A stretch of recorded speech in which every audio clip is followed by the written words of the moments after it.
Got it. Fantastic.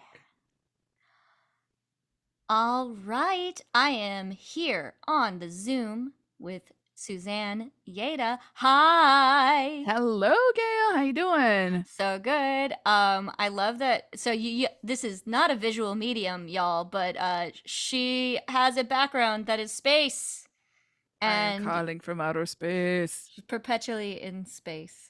So yeah, Suzanne, can you introduce yourself to the audience a little bit about who you are and what you do in the world? Sure. Many things. I am many things. So I'm Suzanne Yada. My main expression in this world is as a singer-songwriter under the name of Little Spiral. Part of the reason I have a big backdrop of a very big spiral, a spiral galaxy, is because I am a little microcosmic spiral as a part of this big spiral galaxy we're all in. So, if you ever wonder why, if you see any of my lives or TikToks or anything like that, I usually have the space background. And also just remember that there's things bigger than me. Hmm. Um, and then I also do some side stuff too in the digital marketing realm for clients, particularly with advertising and help people navigate that world. But to be honest, it is much more fulfilling to play the role of a songwriter, a poet, um, piano player, top liner sometimes, just more in the music realm. Cool, cool. Um, Sorry, the Rogers Park jukebox just went by. I don't think it came on the track, but someone is blasting the Halloween theme from their car because we were recording this on October 30th. I might edit this out, but I just needed to call attention to that and honor that. Anyway, That's awesome. so I love how you describe the your alter ego as little spiral, and Mhm. I don't know if I'd process the connection to the galaxy imagery. um Yeah, yeah. There's a whole story just around. Oh, should I cuss or no? you can cuss, I'll just tell I can people. cuss. Okay, Yeah, you can cuss. excellent, great. There's many stories behind the spiral, but the shortest one that I can tell is like I'm a little spiral in a big spiral galaxy. That's like the Hmm. one sentence thing. If they really want to know, it's actually more of a reference to Rumi than Okay. anything because it reminds me of the whirling dervish Hmm. dance. And Rumi kind of came into my life in a pretty big way. Um, I want to say like 2014, beginning of 2014, when I knew I'd actually been in the journalism industry before this for a number of years, for almost like 14, 15 years. Mm. Um, and I knew that there was more to what I had to offer. Um, I was actually not the journalist, the journalist role itself. I was more supplementary. I hit all the buttons that made the internet go, kind of thing, for journalism organizations. And I had been kind of realizing that music that had been something that was a big part of my teenage years had kind of dissipated from my life. Not only performing it, but even just listening to it. It just kind of went away, even though it was so central to me in my formative years. And I thought, oh, well, that's just me growing up and getting a job and, had other priorities, which is fair. But um, it was around 2013, 2014 where I started to realize I had something that I needed to say outside of a journalistic context. So things that weren't necessarily facts, but still true to its core.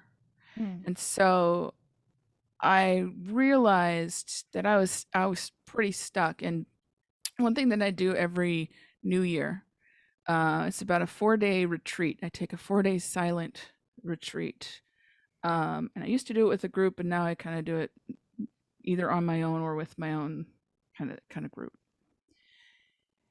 So the New Year's between 2013 2014, I was really stuck, and I went to this retreat and just to try and clear my head around things, just to kind of go like I just felt so stagnant. Like it wasn't terrible, nothing was awful, but that was like almost as bad because I think if Mm. it was really terrible, I'd know that I needed to leave. So we were going through this a few like guided meditations, and we had ample time for our own like silences.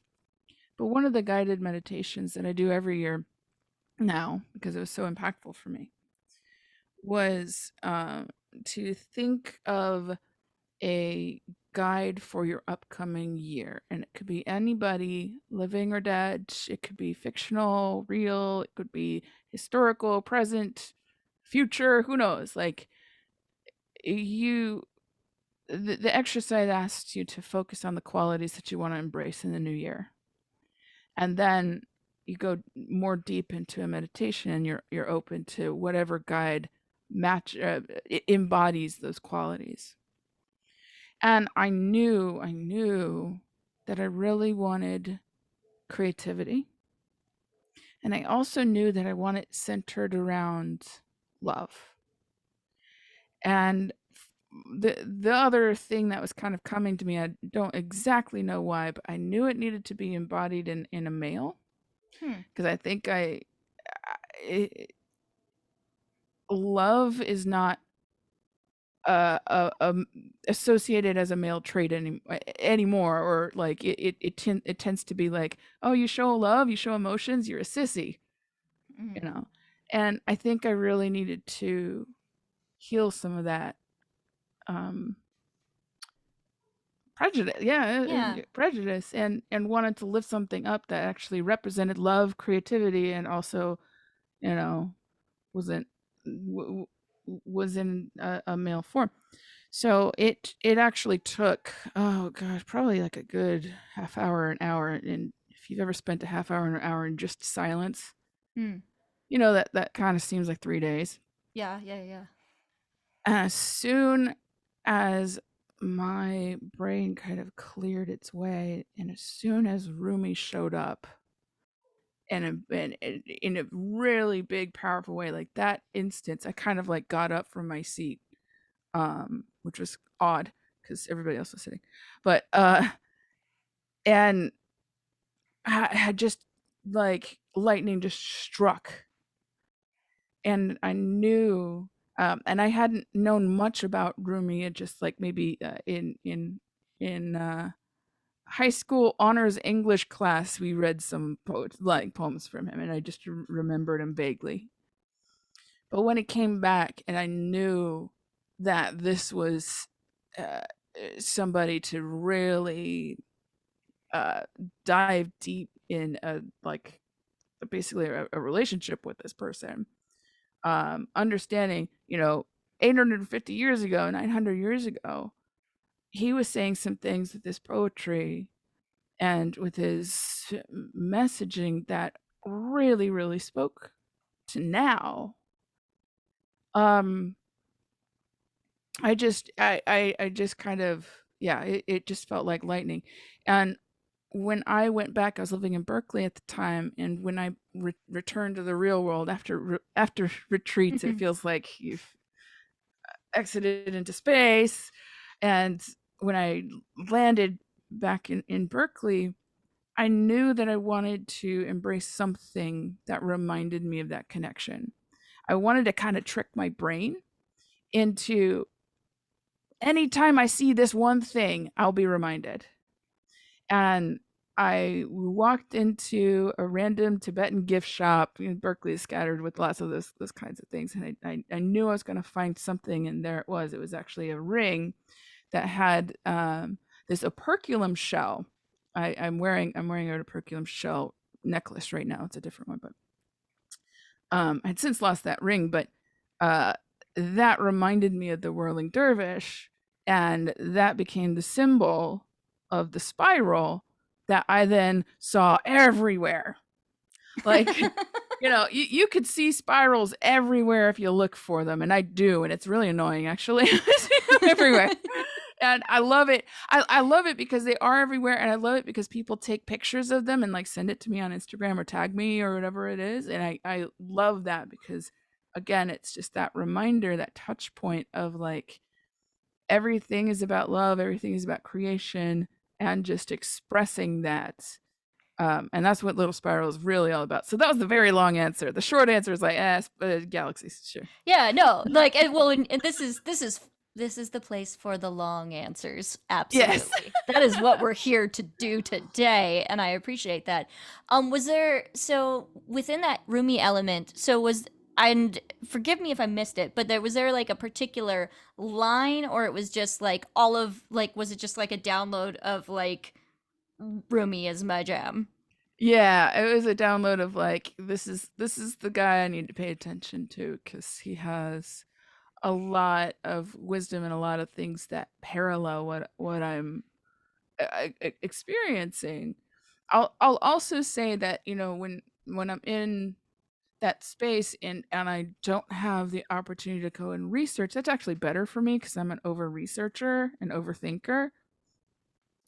But as I trust that there's a reason my subconscious or my higher conscious, whatever you want to call it, put that image of that person, and it was less about what he was saying and more like again, it's like a relationship. Somebody comes in and you don't really know them, you get to find out and discover more, and either it's a more joyous discovery or if it's not. Mm-hmm. Um and through my relationship with Rumi and getting to know him and getting to know how I've come to know him, I'll also say that us in America, us in the West, we've come to know Rumi through a guy named Coleman Barks, who is one of the more popular translators of his work. It's important to have an asterisk on that because he doesn't speak Persian at all. Mm-hmm. He is a poet and he teaches poetry at a collegiate level, this guy. But in his translations, he whitewashes a lot of Rumi's original tradition rooted in Muslim and Sufi traditions. So there's not the word Allah is not in any of Coleman Barks's translation, which I think Rumi would be rolling around in his grave because it feels so separate from the Muslim tradition that he was really embedded in. So with an asterisk, acknowledging that the reason Coleman Barks's poetry reaches me as a Westerner, as a modern Westerner, is because of that translation and because of that removal and that Mm-hmm. whitewashing.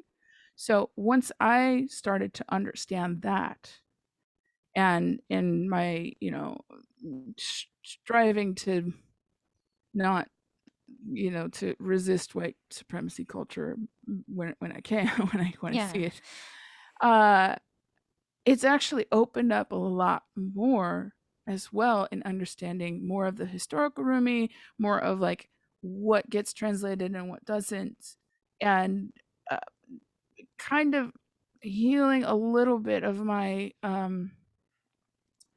resistance to organized religion in general.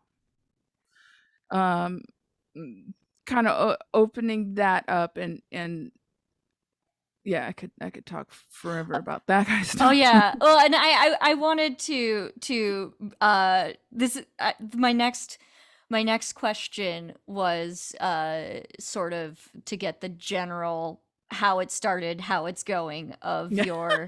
your faith journey, but which Mhm. we're getting a very good picture of sort of where you like lean now and sort of how that's like informed your artistic choices. But I am curious Mhm. about your relationship with organized religion. Oh boy. All right. Is this a 3-hour podcast or um okay. Cliff notes, short I mean. short story. I grew up Mormon. I'm the fourth out of 6 kids, and we grew up in a pretty conservative part of California, central part, near Fresno. And uh, I left when I was 20. It took a couple of years of some real hard questions for myself.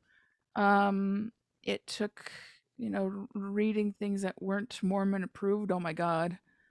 Um, and it also took the advent of the internet. That was about 2000. So I'm aging myself, but that's you know the Mhm. internet was the World Wide Web particularly was a brand new baby, and let me look things up that I had questions about, and found that, oh, the questions aren't exactly answered, and wait a minute, what is this? And in this forum they're talking about this, and I want to argue with them, but I have nothing to say because they're right.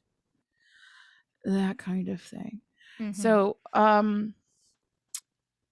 I uh, the the one interesting side note of this story is that all 8 of us in the immediate family are now also all out. Like one by one, the kids kind of said, "I'm out, I'm out, I'm out," and then my parents also left, and they're Mm. they're more of a non-denominational Christian.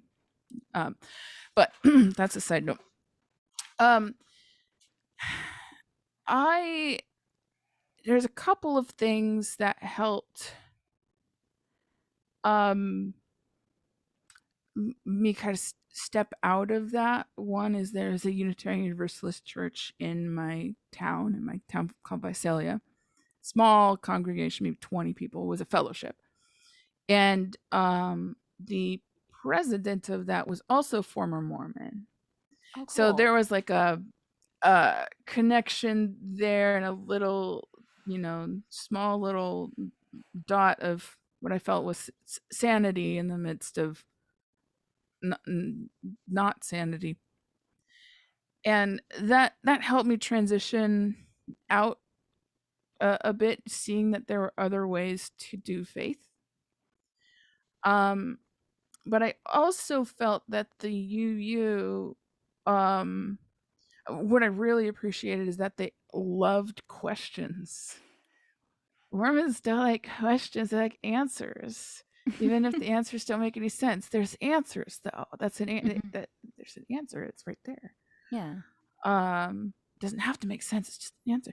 But I appreciated that this uh faith community liked questions, and it didn't matter. And this is the first time I encountered something that people called a church but had a whole bunch of atheists in it, which Yes. is which is awesome.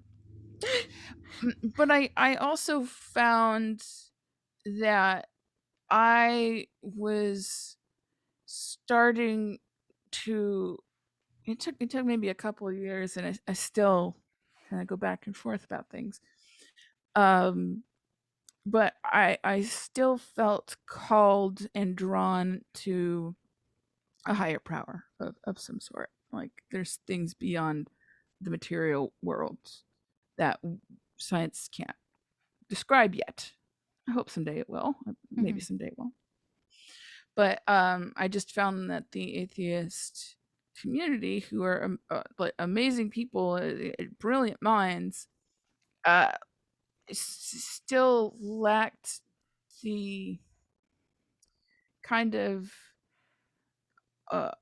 openness to something beyond, and I was seeking that a little bit. So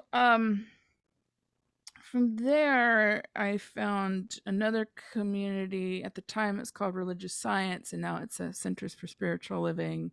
There's kind of the hippy dippy folks, Okay. who definitely had a lot more of that heart, and that kind of connection to something bigger that I had been looking for, but also lacked a couple of the groundedness things that I really liked in UU. So for a while, I was kind of going to both, getting my needs in different communities. And then for a while, I wasn't going to either. And then I started like, um, I,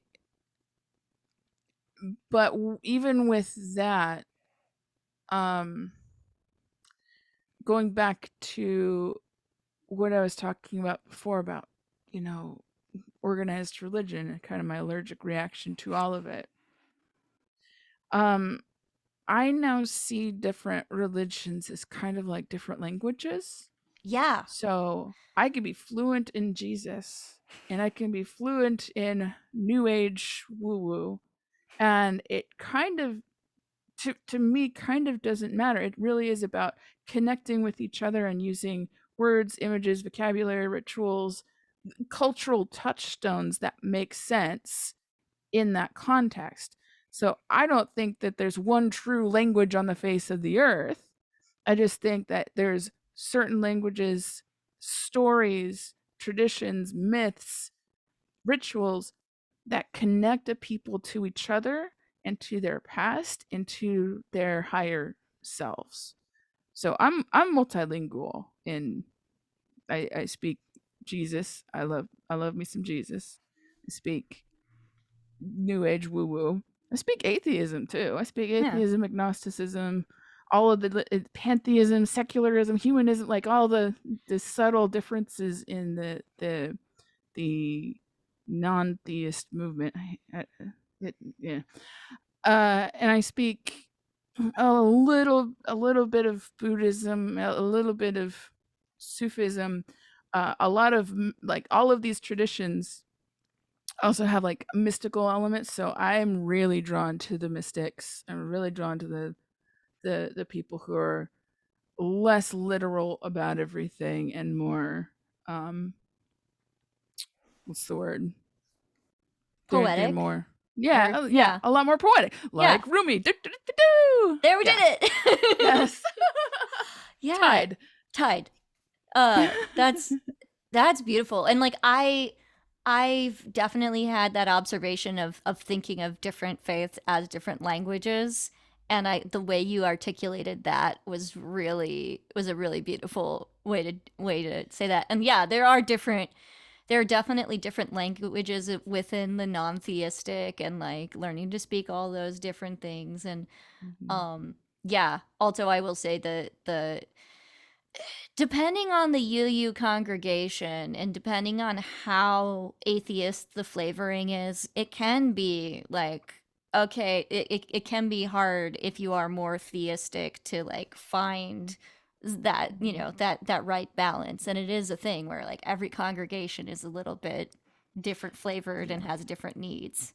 Yeah, and particularly in the conservative community I grew up in Visalia, there was not a whole lot of place for atheists, period. And so they like they they found their place at the UU congregation. And so that it definitely served a need in forming community, forming even like I'd call them rituals. You meet every Sunday as a ritual, Mm-hmm. and it served its purpose that really was needed. I still attended both, and I got a lot out of still attending both while still feeling like just the the it wasn't the heart wasn't there, but the soul wasn't there. It was kind of intellectualized out, which is fine. I needed that too. I just needed a supplement, you know. Mm-hmm. Yeah, no, absolutely. And yeah, no, I all this all tracks with my experience as well. So I'm just like, Yeah, oh, yeah. this is great. Um, yeah, and that's a thing to talk like this is a whole other side quest, but I feel Okay. like with this podcast, part of why I enjoy exploring this is like talking to other people, especially like well within my age group and also older and younger, but like about their journeys. And because like with Unitarian churches, it does skew a lot older, and Mhm. there's a lot of us who have these unique journeys, but like Yeah, we're not yeah. necessarily gonna go to church, you know? Yeah, and I found that, I really loved the UUCB, the Church of Berkeley that I went into. It was just this lovely church, lovely people. It was on the hills. You could see the city, the San Francisco. When I say the city, I mean San Francisco. Um, you see the Golden Gate Bridge. It's just like this beautiful property. And I was a proud member for a while. Then I just stopped feeling connected to the ritual of church that definitely it's in the Protestant language.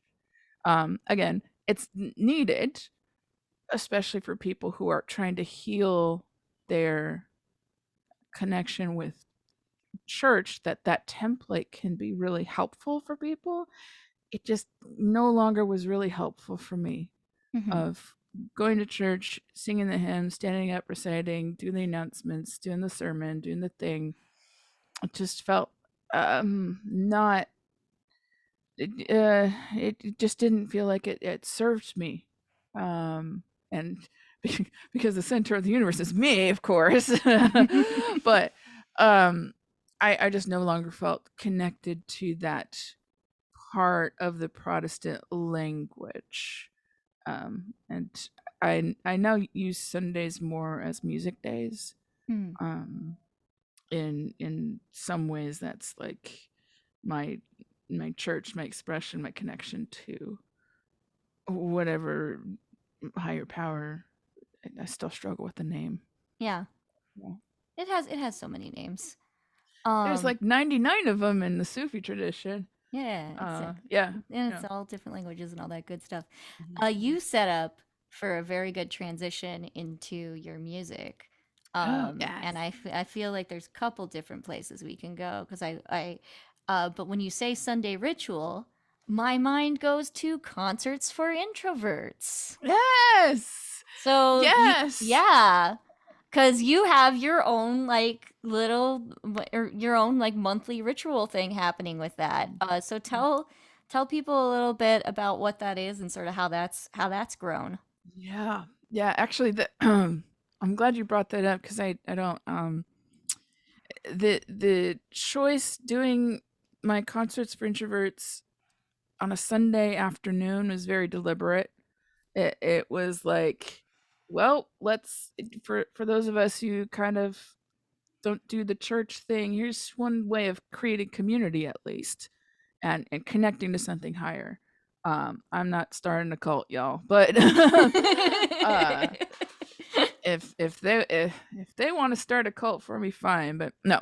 Um, so concerts for introverts is a monthly thing. It's the first Sunday of the month. I do a Zoom concert, and it's designed specifically. Yeah, it was launched in the middle of the pandemic, but it was because I realized that I was starting to get tired of the concerts that went till 2 a.m. in some like dingy dive bar, and everybody was drunk, and I was kind of over it. Um, and look, if you're I'm not gonna yuck people's yums. If that's your jam, then that's your jam. It just wasn't mine anymore. And I realized that I still loved music. I still loved live music. I still loved that experience. But um, how about we do Sunday afternoon concerts instead of like Friday 2 a.m. concerts? And how about we do it from our own homes where we could like snuggle up in the covers and not talk to anybody like a true introvert? And how about we do it internationally? Like there's a couple of regulars who call in from the UK, Canada, states, like all over on these Sunday afternoons. And just I also encourage people to bring their favorite introvert activity to do, so you can actually multitask the shit out of it. I don't care. That's what I'm here for. Um, I also notice with my ADHD. Uh, let me take that back. I noticed that with my brain that has how do I word it? I I'm not diagnosed ADHD. I recognize my brain has very similar symptoms. Yeah. Okay. I refer to mine as my unnamed squirrels. Go on. Yes, unnamed squirrels. I love it. I love it. So all the unnamed squirrels in my head. I recognized that I had trouble just staying and like observing a show. And so I encourage anybody who comes to concerts for introverts to bring their favorite introvert activity, whether it's like hanging out with the cat or doing a puzzle or gardening or like any of that. Like you can do that at the same time as these shows. And again, just providing a different experience for what a live concert would be. And at first the idea came to me because of the pandemic, but now I'm like, well, I'm keeping this around after the pandemic kind of settles down because there is such a need. I have also found that there's like a little side there's like a side effect that some of my friends or some people that I know who have kids can now attend concerts Hmm. because and the kids come to the shows too sometimes. Sometimes I cuss a little too much, but but it just I think there's a certain age bracket where we're kind of like over the late night thing, but then there's also a couple of people who come to all my shows who do all of the concerts and who are just concert fiends. Well, a Sunday afternoon still is available. It still is like a thing that people can just chill out and relax, even if they still want to go to the other shows. Even if they're still extroverts, like it's still a place to kind of recharge. And so people have come to my concert for introvert shows. They've done like one built a bike, someone sewed a dress, other people were just like petting a cat. We always introduce the furry friends to each other after the show, um, and we just have a chill Sunday afternoon once every month, yeah, on Zoom, and it's been awesome. So there's actually I'm going to be as so we're taping this on October 30th. I'm soon going to be recording a live album and releasing it to Spotify from one of my concerts for introverts. So um, that also that also is an interesting thing because a live album historically, the difference between a studio album and a live album is like there's applause on the live album. Concerts for introverts never really had applause. So I'm creating this album that is encapsulating the heart and soul of what Concerts for Introverts experience is. And it is a live album, but it's not like Frampton Comes Alive, y'all. Like it really is not. So this is really a really exciting project that I'm going to be working on in the next couple weeks. I love that. And whatever state things are in when this comes out, I will link things appropriately in the notes and whatnot. Fabulous. Yes. Concertsforintroverts.com will usually get you where you need to go. Sweet. But yeah, uh oh man. Yeah, I love hearing the community that you built around that. And that has been one of my favorite things with the pandemic time is being able to do these like creative concerts and like have people tune in and being able to attend my friends' burlesque shows from my couch. Yes. It's my favorite thing. That needs to just keep going beyond the pandemic. Like, cause like Yeah. I've had fans who were like pretty hardcore fans who've listened to everything that I've put out on my Patreon. I release a song every month for the past 3.5 years. I put out all these songs, and I have fans around the world, but they've not been able to come to any of my shows, and now they can, and now they're not. It's not a lesser than experience because they're in another continent. It's the same experience that other people are having when they're even closer. It's so cool. Um, so I wanted to segue to talking about February Album Writing Month, which is how we initially connected. Yes. Yeah. So February Album Writing Month is, for those who don't know, it's this annual challenge in February where you write 14 songs in 28 days, and it's this beautiful Like it's basically an online music retreat. Although you always get to go hang out in a cool house with a bunch of songwriters for the first week of it, right? Oh, yeah, yeah, that well, so I lived in the San Francisco Bay Area, and there was a collection of us who would, like, rent an Airbnb and just hang out for a good 3, 4-day weekend and get some music done and do some collaborations. It's always been fun.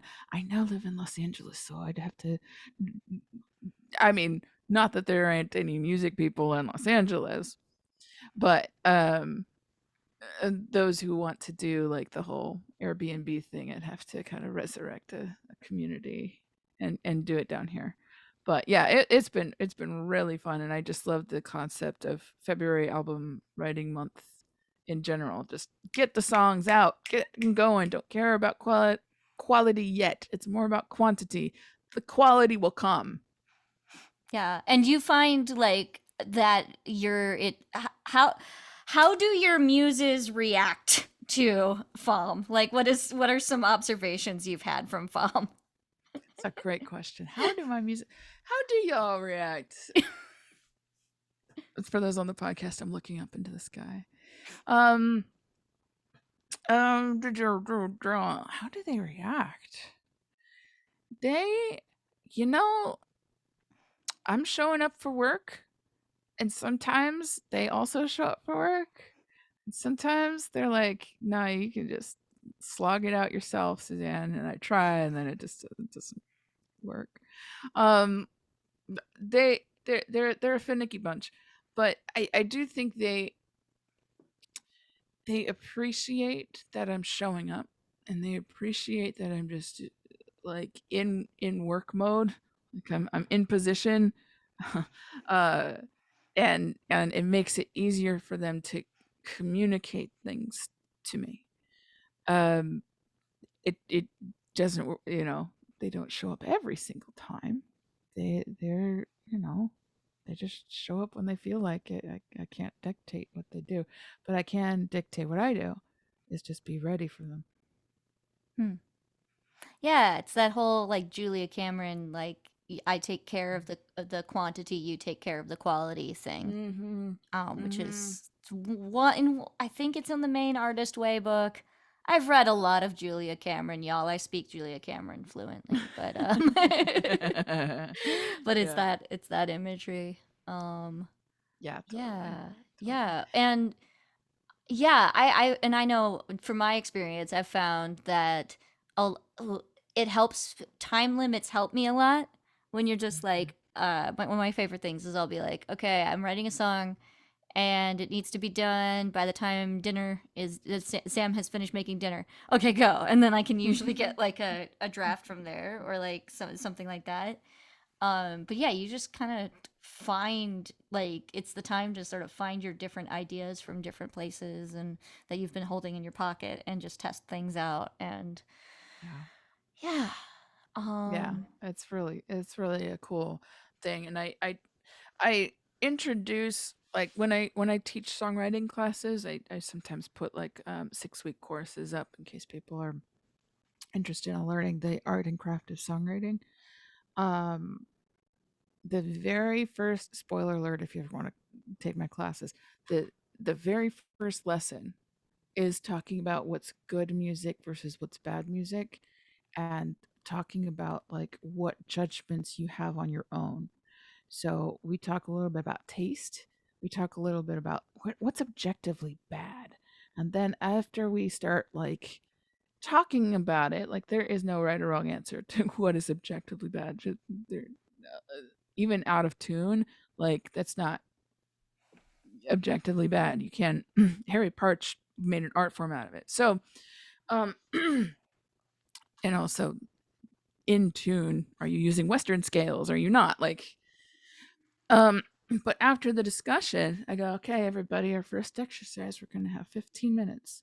I want you to write the worst song you've ever written. Go. Before we even talk about form, before we even talk about anything, before like some people have attended my classes, they don't know what a verse or a chorus is. That's great news. You don't have to know any of that to write a terrible, terrible song. So I give them 15 minutes. They go write a terrible, terrible song. They come back to me, and you know what's really interesting is actually it's really hard to write a truly god awful song. It takes talent. It takes like real concentration and talent to write a terrible song.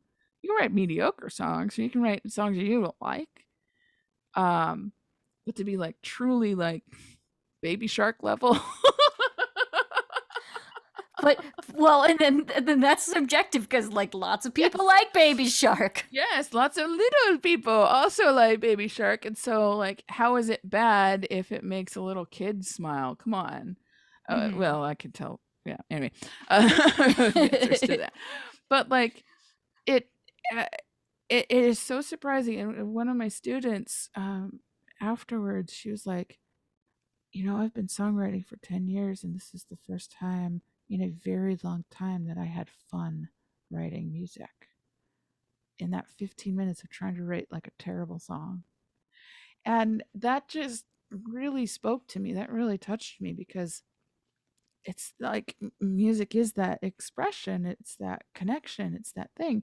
And we get so far into our heads about things being good or me being good and me projecting that I am a good person with taste and artistic talent and all this stuff. And something like FOM comes along and it's like, nah, just do it. Nah, don't worry about all that. Just dive in and have fun again. It's so important. So important. Yeah. And yeah. It's this beautiful thing of like, yeah, letting yourself play and letting yourself like connect with flow and like just not like detach. And yeah, it has this very clear like spiritual element to it, but it's Yeah. also like not self-important about it. It's like Yes. like Yes. writing songs based on inside jokes you have with your partner can be a spiritual practice. Yes, Writing absolutely. And I just think, especially our culture, how we treat music in the Western world, um, it's like, oh, you're the musician over there, and you perform the thing, and we throw money at you because that's kind of our culture. Or, throw money. It's like a commodified thing. Here you are on the shelf. I am going to pick you off the shelf. I'm going to pick that off the shelf and then pick that off the shelf. There are other cultures, particularly like in the African continent, where like there's no such word as musician because that means that's somebody else. No, no, no, no. Music is a language and we're all speaking it. And then when we get together at a certain time and we come together with our specific things, there's no separation. And there's no separation between music and dance either in some of these cultures. It is all one expression. So there's like so many different ways to look at music, and you know especially over here, and it is fair for us to want to claim our copyright because there's that thing, but it's also a very foreign concept for other cultures of this thing like you own music. Even if you wrote it, you don't own it. It's everybody's. It's like, do I own this sentence that I'm speaking right now? Um, if I wanted to put a TM on it and make a, like run it through the copyright office, I could because I created the sentence that I'm speaking right now. But it's a very foreign concept for other cultures who are looking at like music it's just a way of expressing and connecting, and that's it. There's no other like there's no silo of music. It's just embedded in how they speak with each other, how they relate with each other.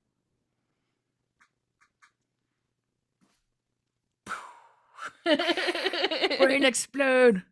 Yeah. I love how we have this through line happening where we just talked about music as a language and religion and Religion spirituality is a as a language. language. Yeah. And I don't have anything eloquent to say other than like hold up those two things and be like, "Hey guys." Yeah. Yeah, no, that is I mean, music and religion have been so entwined, right? Mm. Like, it's not just like the formal hymns, although that sometimes is one of the reasons why people go to church at all is to like listen to the music. Yeah. Um,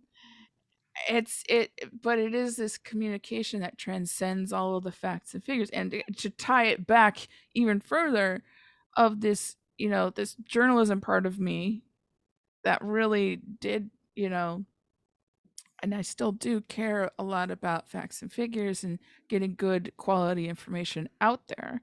And it's not the entirety of information that's out there. Like mythology, there's like, you want to fact check a myth? That's cool. You can prove it wrong. Fine. That's not why myths exist. Mm-hmm. Myths exist so that we can connect to a story that we can wrap our brains about around, that tells us about our collective morals, what we hold important as a people, as a culture. So, same thing with music.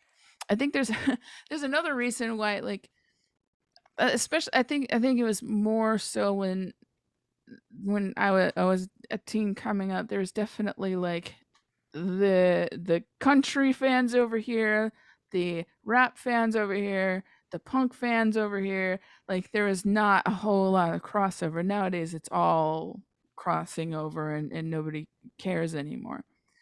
But it comes back to that tribalism that I think we're keep trying to climb out of.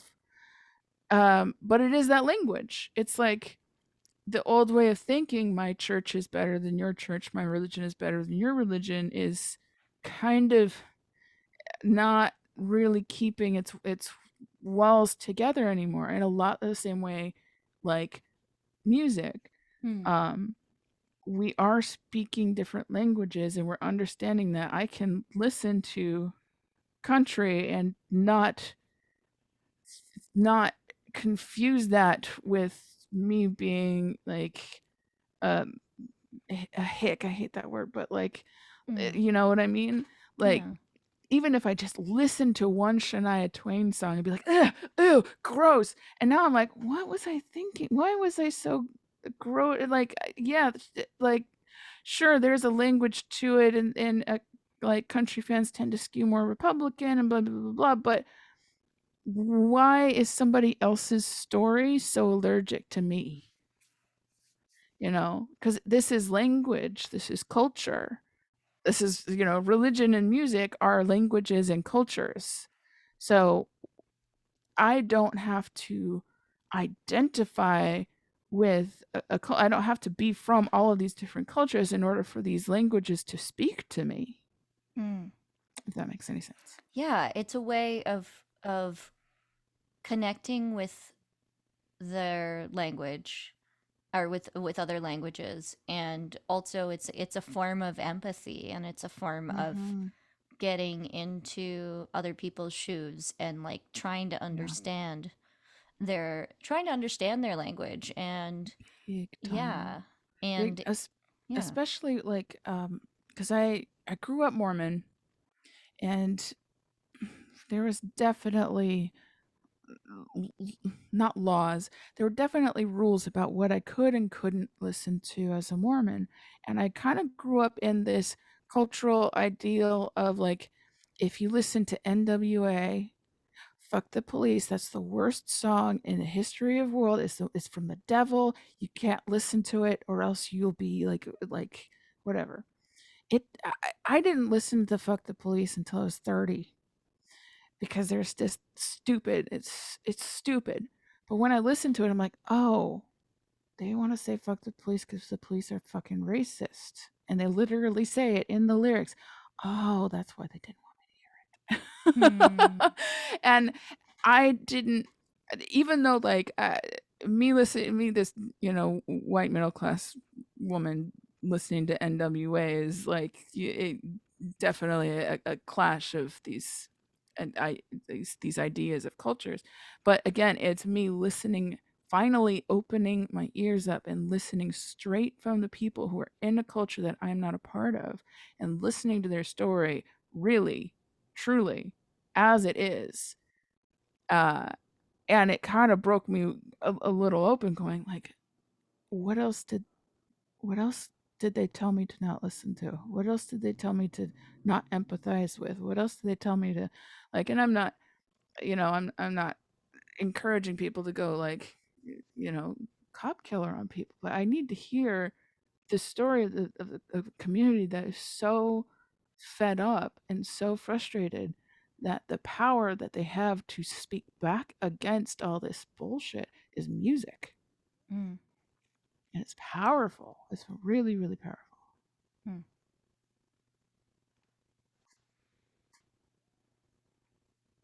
Yeah.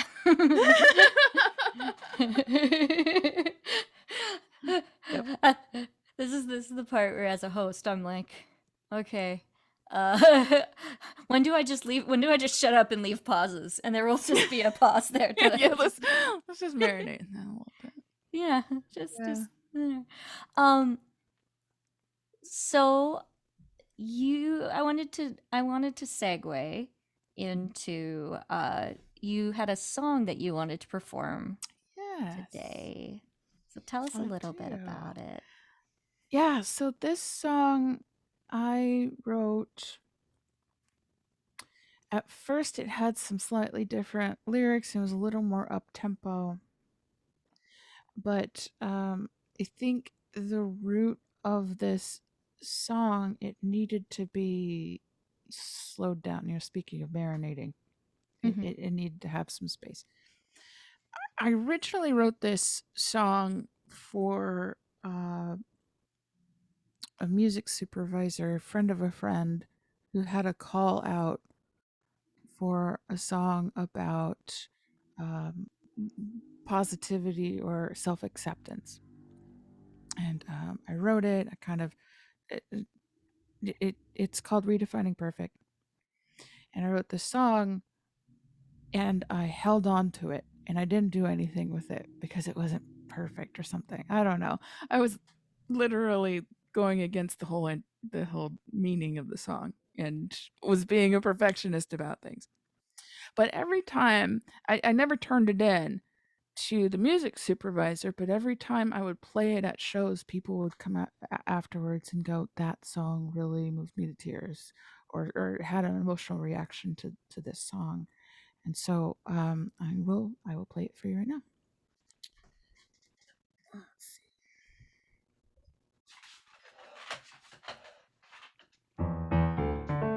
Just want to do a quick sound check again. For sure. Here.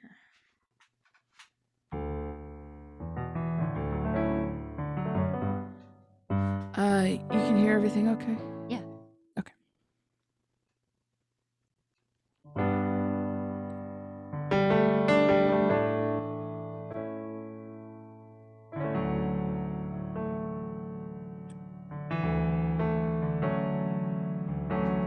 Oh, perfection is easy to bend and to break. You tell them you made no mistake. And though you have broken your vow 1,000 times, come, keep going, keep flowing, keep flowing. The river's beautiful and perfect. You don't even have to try. You're beautiful and perfect, and need no reason. You are flowing like the water. You rise and the stars, the sky. You're redefining perfect.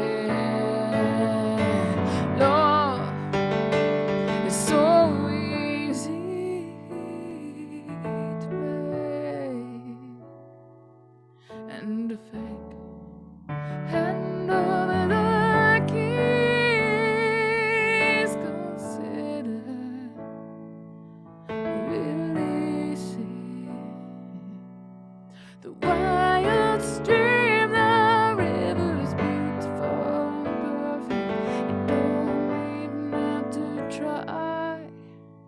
You're beautiful and perfect. You need no reason. You are flowing like the water. Redefining perfect.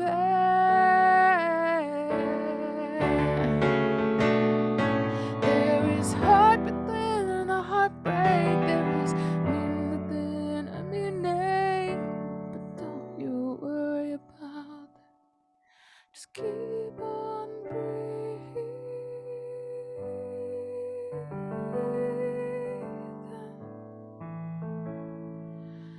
Keep being. Keep being. The river is beautiful and perfect. It don't even have to try. You're beautiful and perfect. And need no reason. You are redefined and perfect. You are redefined and perfect. You are redefined and perfect. You are redefined and perfect. You are perfect.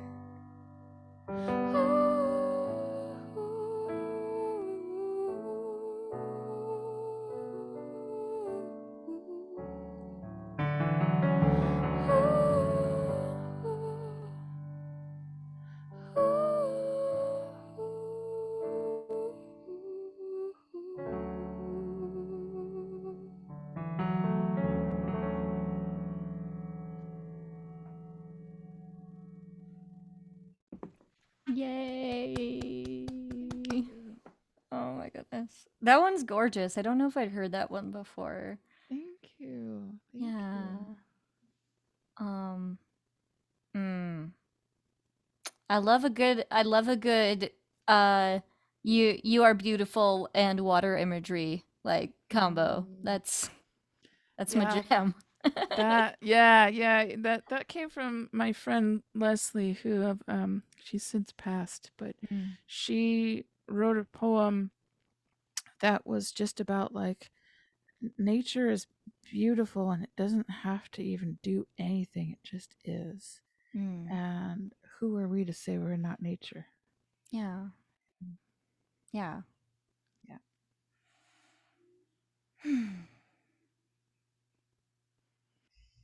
Well, I feel like we're kind of winding down our conversation. I'm Mhm. gonna ask you the question that I ask everybody, Okay. which is, where does inspiration live in your body?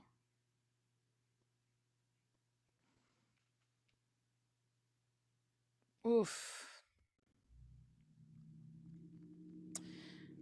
My original, like my immediate thought, I feel like my mind is an antenna that picks up a signal from inspiration out there. Um, I could be wrong, but I just feel like I don't know if it's I don't know if it's made a home in my body more than it's made a summer house. Does Mm, that make sense? It feels like it's a channel, like these cells in this brain and things are a channel to hold inspiration, but I never feel like it's at home. I just feel like it is a visiting welcome guest.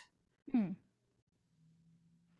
But it would be like there's a if I were to point to areas of my body where the channel is, I just feel like the radio antenna is straight from my brain, straight through the top of my skull, and down through the heart. Basically, the chakras probably. That's like the channel. That's the radio antenna. mm. Um, but it hits from the top of my head and it goes straight down. Nice. Yeah. Nice. I love that question. And I love hearing how different people respond to it. So Yeah. I always have to wrap up to it. But chakra language usually comes up, and so that's Yeah. just very an interesting, like, oh, cool. That is very interesting. Yeah. Yeah. Yeah. Um, awesome. Awesome, awesome. Yeah, before we wrap up, is there anything else that you feel that you want to say or dive down or anything?